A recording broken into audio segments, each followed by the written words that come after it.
Olá, moçada, estamos aqui mais uma vez falando sobre o nosso arcadismo, que é uma escola literária, né? Que vai ocorrer lá atrás, lá no nosso. Deixa eu fechar uma coisa aqui. Pronto, aí fica melhor. Que vai ocorrer lá atrás, né? Lá em 1768, com o período chamado de Ciclo do Ouro, ok? É que eu acendi a luz aqui, ficou melhor, né? Então tá, nós estamos falando do arcadismo, que é uma escola que veio depois do Barroco, né? Que é a segunda escola da literatura brasileira, até a segunda porque o próprio quinhentismo não conta muito, tá bom? Então nós temos aqui, tem alguns aspectos gerais, alguns aspectos, aspectos históricos, né? Então aqui vai de 768, 1768 até 1836. O livro inaugurador, a obra Poesias do Cláudio Manuel da Costa, outros nomes do movimento, né? Que nós vamos ter, né? Esse movimento também é chamado de neoclassicismo, né? E também Arcádia Mineira, ou então setecentismo, tá ok? Essa é uma. Aí, quais são os aspectos gerais, né? O movimento arcádico é o retorno ao equilíbrio, à simplicidade do classicismo. Ele vai retomar todas as características do classicismo, né? Universalismo, linguagem simples, objetiva, bucolismo e por aí vai, né? Imitação da literatura clássica. O arcadismo mantém a postura de oposição ao barroco, claro, né? A bem da verdade, toda escola literária vai fazer oposição à escola anterior. O barroco não fez oposição, mas ao classicismo, bem da verdade, né? Mas como nós vamos ter o barroco, a primeira escola de literatura, a primeira escola da literatura brasileira aqui no Brasil, aí nós vamos ter a segunda, que é aqui o arcadismo, né? O arcadismo também propõe uma literatura compromissada com a simplicidade, já falei para vocês, né? Nesse sentido, os escritores valorizam a- a- as quatro ideias, né? Clareza, razão, verdade, e natureza. A própria sociedade da época substitui a fé, a religião. Gente, aqui, coloca bem na cabeça, é uma escola antropocentrista, tá? O berço das ideias novas da França, porque surgiu na França, tal, aquela coisa toda. Bem, na verdade, só para vocês imaginarem, né, a França está sempre, nesse período, ela é muito forte. Tanto é que as construções lá do Rio de Janeiro, e aqui algumas de São Paulo também, se inspiraram exatamente na arquitetura francesa. Saber francês era fino e obrigatório para as pessoas de elite, né?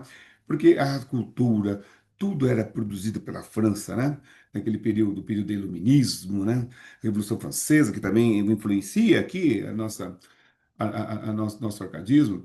Então, tanto é que até muito pouco tempo, nas décadas de 70, 80, aqui no Brasil mesmo, o francês fazia parte da nossa grade curricular. Então, nas escolas públicas, pasmem vocês do outro lado aí falando, cara, tá mentiroso. Não tô mentiroso, não. Pesquisem, tá na internet aí hoje, com um toque, vocês têm tudo aí. Porque antigamente, quando as pessoas falavam uma coisa pra gente ia pesquisar, procurar uma enciclopédia, que é desse período aí, né? Enciclopedismo, aí do período da Revolução Francesa, né? Esse período do Iluminismo, até a gente verificar se era fake ou face, ou era fake o fato, era difícil. Mas hoje não, vocês dá um toque, um clique aí do celular.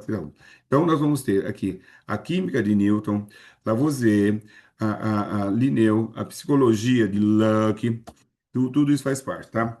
O iluminismo e o enciclopedismo são movimentos do filosófico francês, né?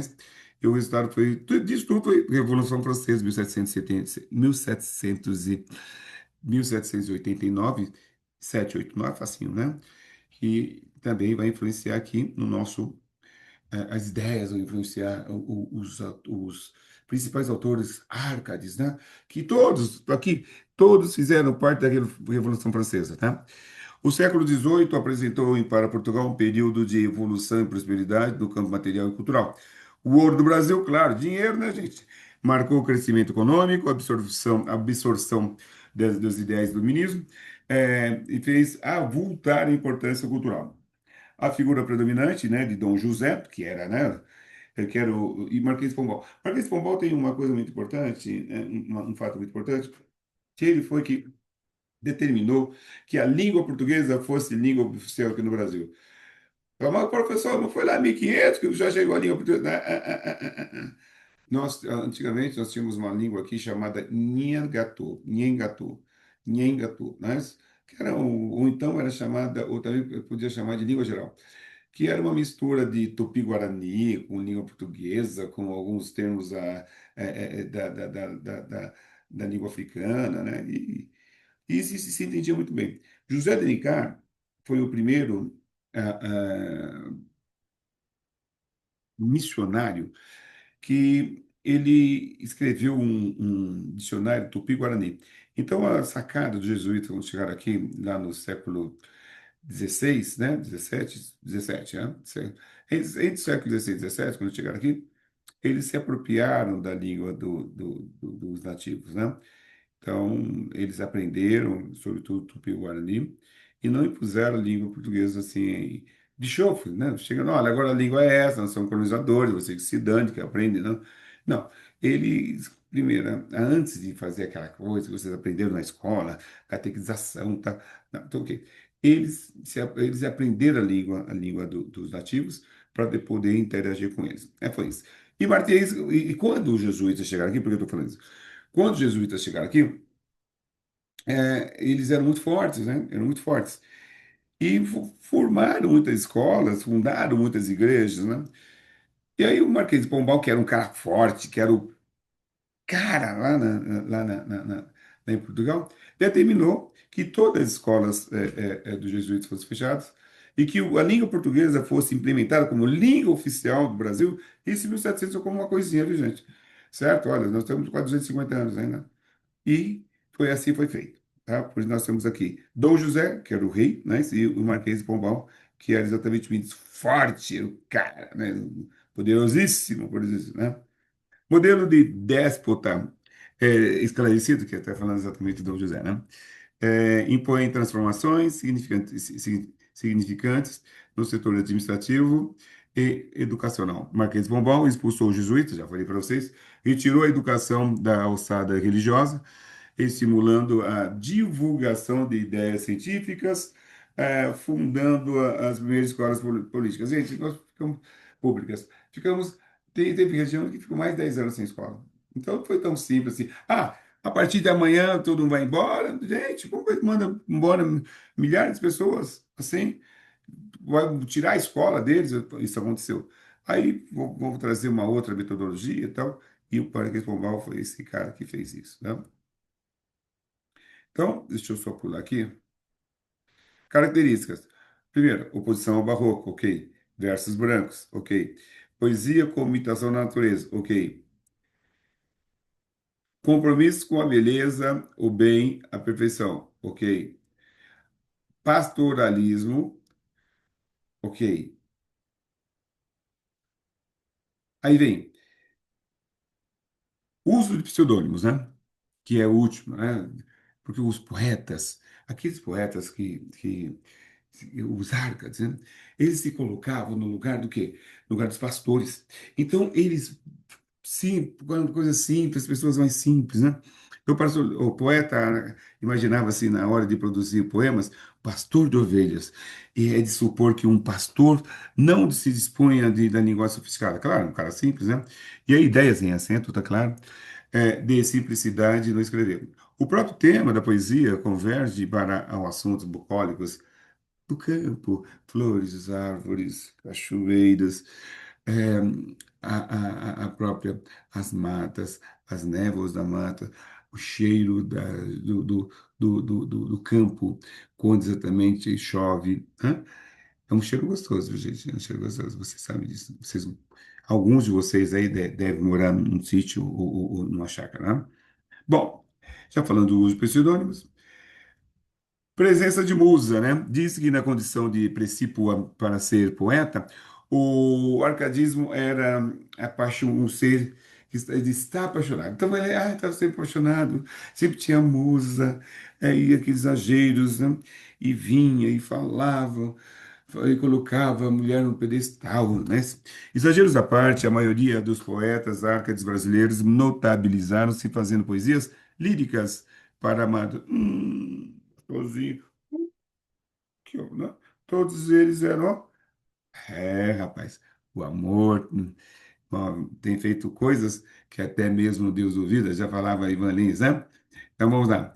Início 1768, início final 1836. Com a chegada da família real aqui no Brasil, em 1808, a coisa foi enfraquecendo, tá, gente? Aí já chega o romantismo, já é outra parada.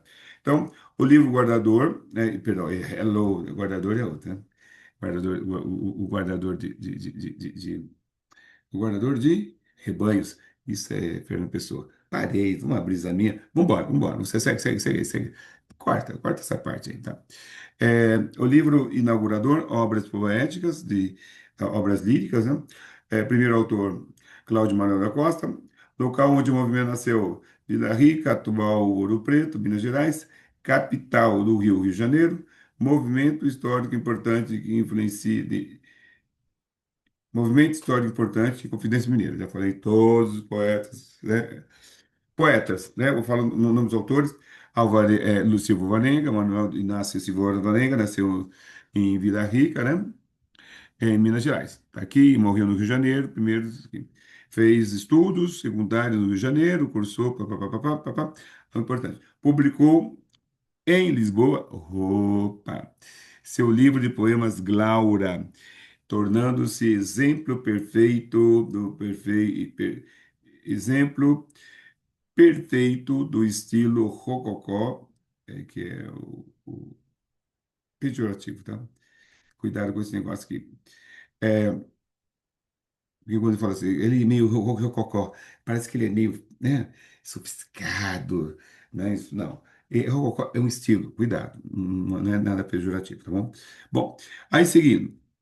Depois disso, nós vamos ter outro autor, Alvarenga Peixoto, né, isso, cuja apresentação dispensa, todo mundo sabe aqui, né, que José Alvarenga Peixoto nasceu no Rio de Janeiro, então, todo mundo sabe quem foi, né, que é muito comum ele cair nas escolas, né. Depois, ele casou-se, inclusive, com Bárbara Eliodora, né, isso, a Basílio da Gama, né, isso, Basílio da Gama, inclusive no centro de São Paulo tem uma rua chamada Basílio da Gama, sai da Praça da República ali.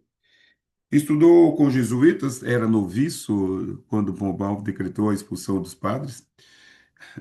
Noviço é o padre novo, tá, gente?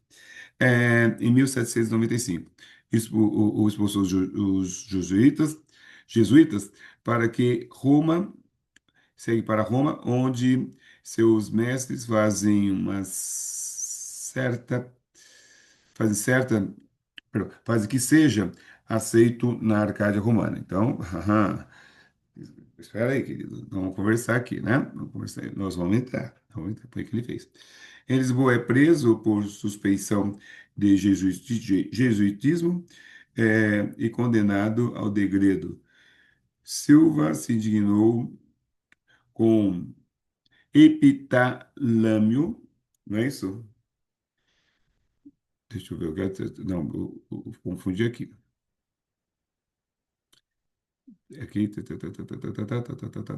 deixa eu voltar aqui. Ah, tá. É preso em Lisboa por jesuitismo e condenado ao degredo. Salva-se dirigindo o Epitalâmio, poema nupcial, a filha de Marquês de rapaz. Então, aí, o ministro fez uma poesia, né, isso, para o casamento da filha de Marquês de Pombal. E aí, ó, certinho, deu certinho, né? Tá tudo certo, né? Ele gostou, ok, né? Esse homem gostou. Então, é isso, tá bom? Cuidado que essa palavra aqui é Uruguai, né? Uruguai, né? Isso que é exatamente um gênero épico. Lembrando para vocês que o gênero épico é aquele que narra os fatos heróicos de um povo, tá? Já tem aquelas 5 partes, né, que nós já falamos nas aulas anteriores. Bom, Caldas Barbosa, essa aqui dispensa. Vou falar mais aqueles que. Frei de Santa Rita Durão, isso aqui é muito importante, cai também, né? Ah, que escreveu Caramuru, tá aqui. Tomás Antônio Gonzaga. Ah, que Maria de seu.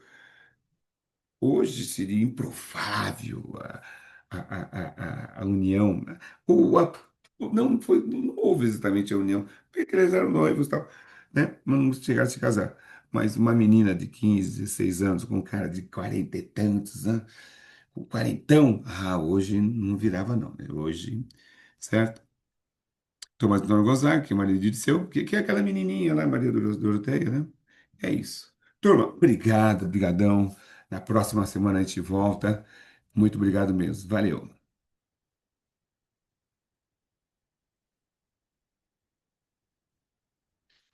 É que eu sempre esqueço de desligar isso aqui. Agora sim. Tchau.